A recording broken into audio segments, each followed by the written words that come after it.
सफल बने, समर्थ बने, पावन बने जीवन। मीठी मुरली सुन के पाए सुख सघन। आज का चिंतन, आज का चिंतन।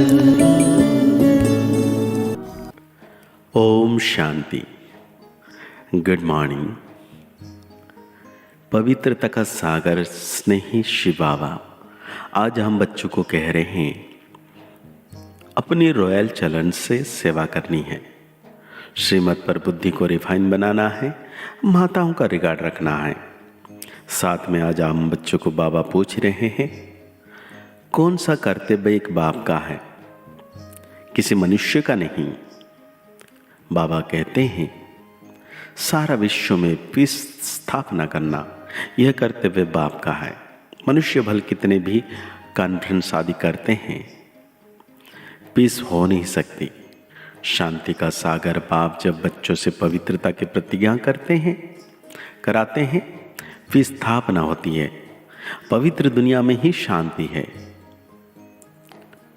तुम बच्चे यह बात सबको बड़ी युक्ति से और भव्य से समझाओ, तब आपका नाम वाला हो। बाबा ने बहुत मधुर सा गीत याद किए हैं। मैं एक नन्हा सा बच्चा हूँ, मैं एक नन्हा सा बच्चा हूँ। भक्ति गीत तो भक्ति मार्ग का गया हुआ है, क्योंकि एक तरफ भक्ति का प्रभाव है, दूसरी तरफ अब ज्ञान का प्रभाव है। भक्ति और ज्ञान में रात दिन का फर्क है। कौन सा फर्क है? यह तो बहुत सहज है। भक्ति है रात और ज्ञान है दिन। भक्ति में है दुख। जब भक्त दुखी होते हैं तब भगवान को पुकारते हैं, फिर भगवान को आना पड़ता है दुखियों का दुख दूर करने। फिर बाप से पूछा जाता है ड्रामा में क्या कोई भूल है? बाप कहते हैं हाँ, बड़ी भूल है जो तुम मुझे भूल जाते हो। कौन भुलाते हैं? माया रावण।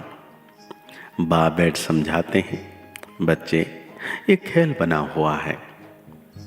स्वर्ग और नरक होता तो भारत में ही है। भारत में ही कोई मरता है तो कहते हैं वैकुंठवासी हुआ। यह तो जानते नहीं कि स्वर्ग अथवा वैकुंठ कब होता है। अभी तो है ही नरक, तो पुनर्जन्म भी जरूर नरक में ही लेंगे। जब तक स्वर्ग की स्थापना हो, मनुष्य ये बात नहीं जानते हैं। एक है ईश्वरीय अथवा राम संप्रदाय, दूसरा है रावण संप्रदाय। सतयुग त्रेता में है राम संप्रदाय, उनको कोई दुख नहीं है। अशोक वाटिका में रहते हैं, मतलब कोई शौक नहीं है। फिर आधा कल्प बाद रावण राज्य शुरू होता है।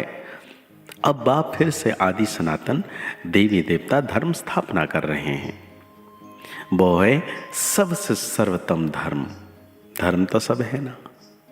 धर्मों की कॉन्फ्रेंस होती है। भारत में अनेक धर्म वाले आते हैं, कॉन्फ्रेंस करते हैं। अब जो भारतवासी धर्म को मानने वाले ही नहीं, वो कॉन्फ्रेंस क्या करेंगे? वास्तव में भारत का प्राचीन धर्म तो है ही आदि सनातन देवी देवता धर्म।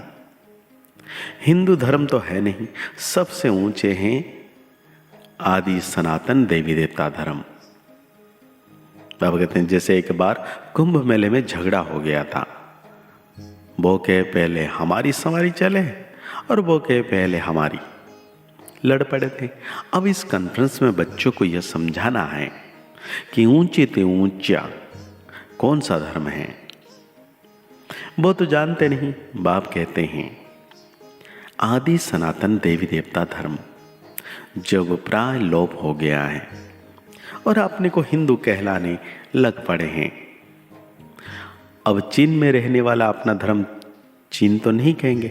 वो लोग तो जिसको नामी ग्रामी देखते हैं उनका मुख्य करके बैठे देते हैं।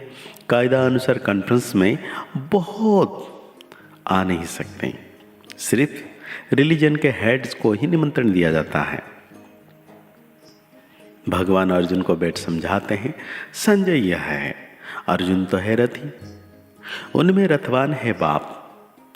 वो समझते हैं रूप बदल कर श्री कृष्ण के तन में आकर ज्ञान दिया है, परंतु ऐसा तो है नहीं। अब प्रजापिता भी है, त्रिमूर्ति के ऊपर बहुत अच्छी रीति समझाया जा सकता है। त्रिमूर्ति के ऊपर शिव बाबा का चित्र जरूर चाहिए, वो है सूक्ष्म वतन की रचना।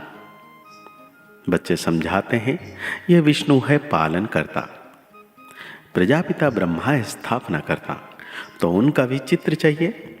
यह बड़ी समझ की बात है। बुद्धि में रहता है प्रजापिता ब्रह्मा जरूर है, विष्णु भी तो चाहिए, जिसे स्थापना कराएंगे उससे ही पालना भी कराएंगे।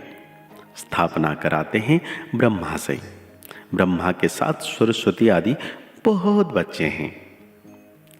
वास्तव में यह भी पतित से पावन बन रहे हैं। तो कॉन्फ्रेंस में आदि सनातन देवी देवता धर्म की हेड जगदम्बा होनी चाहिए, क्योंकि माताओं का बहुत मान है। भगते अब आदि सनातन देवी देवता धर्म की स्थापना हो रही है। गीता एपिसोड रिपीट हो रहा है। यह वही महाभारत की लड़ाई सामने खड़ी है। बाप भी कहते हैं मैं कलप कलप कलप के संगमी पर आता हूं,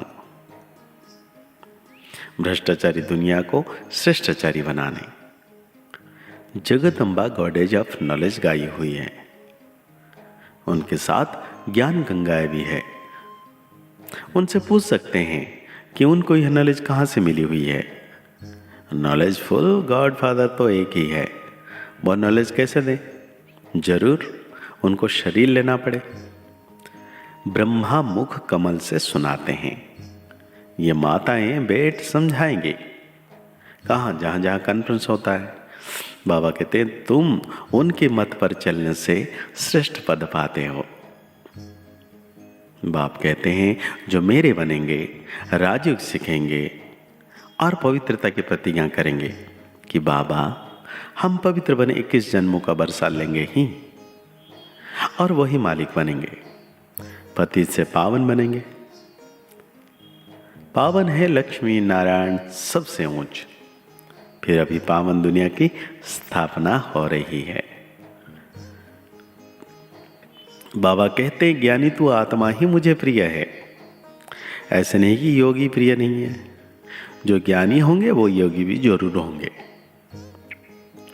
योग परमपिता परमात्मा के साथ रखते हैं, योग विगत धारणा नहीं होगी।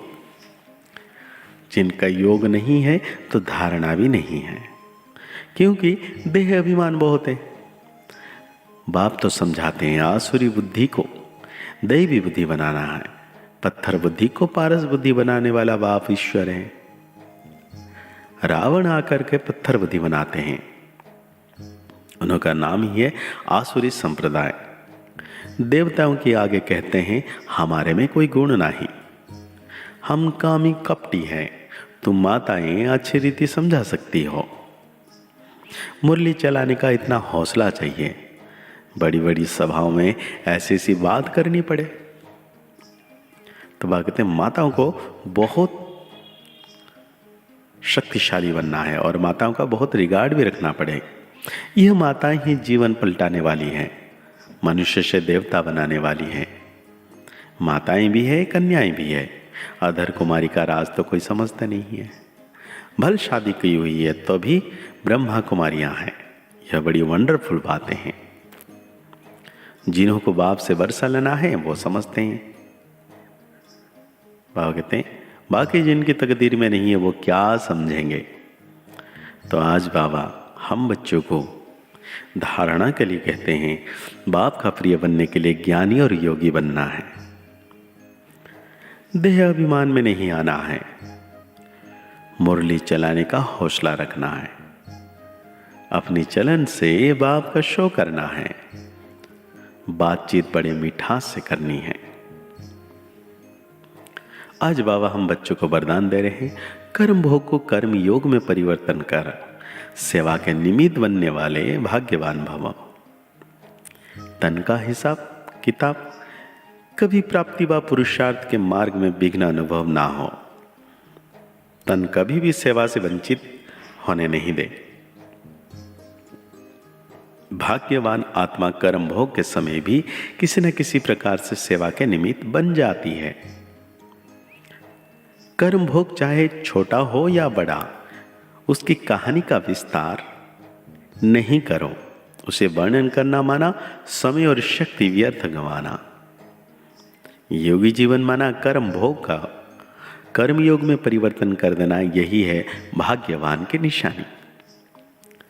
तो आज बाबा हम बच्चों को स्लोगन दे रहे हैं, दृष्टि में रहम और शुभावना हो तो अभिमान व अपमान की दृष्टि समाप्त हो जाएगी।